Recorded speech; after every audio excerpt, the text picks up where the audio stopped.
Salam perlawanan, salam perubahan, menggaji diri sendiri, menggaji orang lain, menggaji Indonesia. Ingat, seberapapun kegagalan kamu kemarin dan hari ini, esok adalah harapan baru bagi orang yang mau berubah. Ada orang yang mengatakan bahwa gelar tidak menjamin kompetensi, sarjana tidak menjamin orang bisa berkarya dan bekerja, akreditasi tidak menjamin mutu, masuk kelas tidak menjamin anak belajar. Ingat, menurut saya ini hanya berlaku buat orang-orang yang berorientasi formalitas gelar. Tapi bagi orang yang berorientasi kompetensi dan kemampuan, ini tidak berlaku.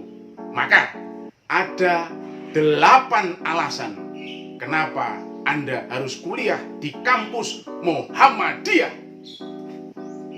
Alasan pertama, kenapa kamu harus kuliah di kampus Muhammadiyah?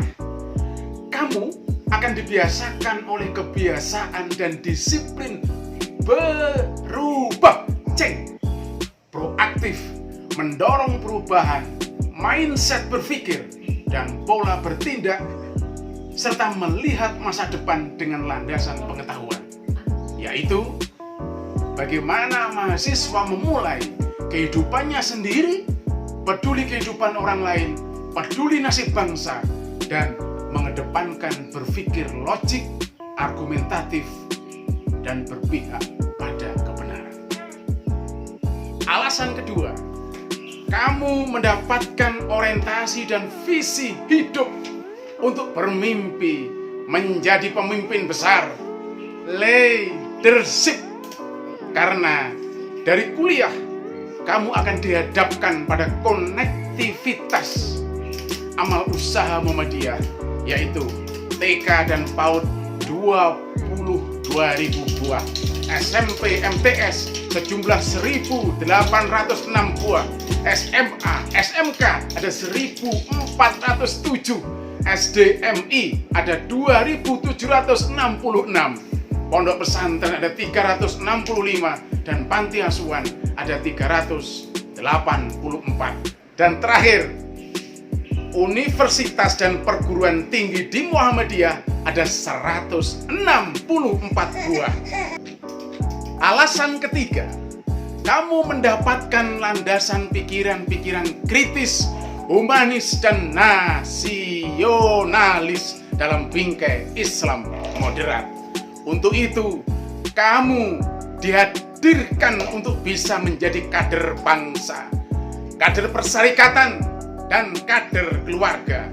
Karena itu, ketika Indonesia mengajak bicara kamu tentang agama, kamu adalah mahasiswa imanis.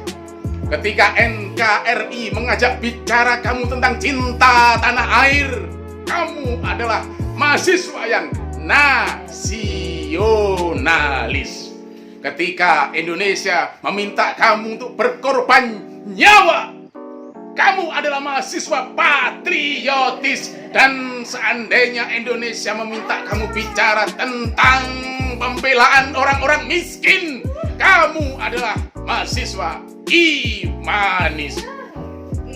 Alasan keempat, kamu mendapatkan kesempatan untuk mengaktualisasikan diri dalam ruang berorganisasi. Kamu dilatih untuk mengelola program, dilatih bekerja sama, membangun tim, dan membangun kesolidan sebuah organisasi. Melalui Ikatan Mahasiswa Muhammadiyah, Ikatan Remaja Muhammadiyah, Pemuda Muhammadiyah, Nasihatul Aisyah, atau yang lain.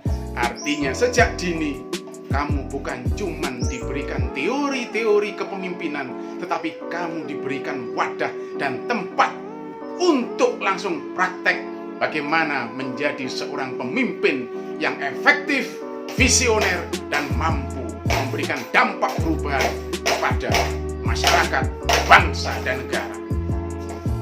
Alasan kelima, kamu berkesempatan untuk mendapatkan habitat yang kompetitif untuk menjadi mahasiswa yang maju, progresif, dan berkemajuan dalam bidang akademik maupun non-akademik. Kamu bisa mengembangkan bakat, potensi, seni budaya, atau yang lain dalam ruang konektivitas kampus perguruan tinggi dan Universitas Muhammadiyah yang berjumlah 164 buah tersebar di seluruh Indonesia. Artinya secara regional ini adalah ruang kompetitif untuk bersama-sama berfastabiqul khairat, berlomba-lomba dalam kebaikan untuk memajukan diri.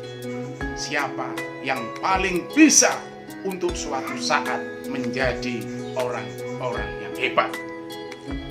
Alasan keenam, kamu mendapatkan pola pembelajaran yang mampu mendisiplinkan kebiasaan hibrida unggul, yaitu tradisi literasi yang modern, terupdate, yang sudah mengalami uji praktek untuk waktu yang sangat lama. Karena Muhammadiyah memulai tradisi literasi ini semenjak mendirikan Universitas Muhammadiyah Jakarta tanggal 18 November tahun 1955. Itu artinya tradisi literasi pembelajaran Muhammadiyah tentang bagaimana belajar membaca, menghitung, dan penguasaan teknologi itu sudah berumur 66 tahun. Alasan ketujuh, kamu mendapatkan pembelajaran life skill, kecakapan hidup, yaitu kemampuan yang harus diajarkan kepada mahasiswa sesuai dengan anjuran WHO atau Badan Kesehatan Dunia. Apa saja itu? Ada 5. 1. Membuat keputusan dan mencari solusi. 2. Mampu berpikir kritis dan kreatif. 3. Komunikatif dan kemampuan interpersonal. Yang keempat adalah kemampuan membangun kesadaran diri. Dan yang kelima, mengatasi emosi dan stres. Alasan ke-8, kenapa kamu harus kuliah di kampus Muhammadiyah? Karena di Muhammadiyah kamu mendapatkan habitat pembelajaran akademik dan non-akademik yang mempraktekkan iklim Islam modernis, toleran, dinamis, dan kontekstual, jauh dari ekstremitas, fundamentalisme, dan Islam simbolik, sesuai dengan nilai-nilai ideologi bangsa yaitu Pancasila, mendorong kesolehan progresif, pembaharu, reformis, dan berkemajuan. Tajdid. Itulah 8 alasan kenapa kamu harus kuliah di Muhammadiyah. Kalau kamu punya alasan-alasan yang lain atau menolaknya, tulis di kolom komentar. Salam perlawanan, salam perubahan, menggaji diri sendiri, menggaji orang lain, menggaji Indonesia. Gotang Biak.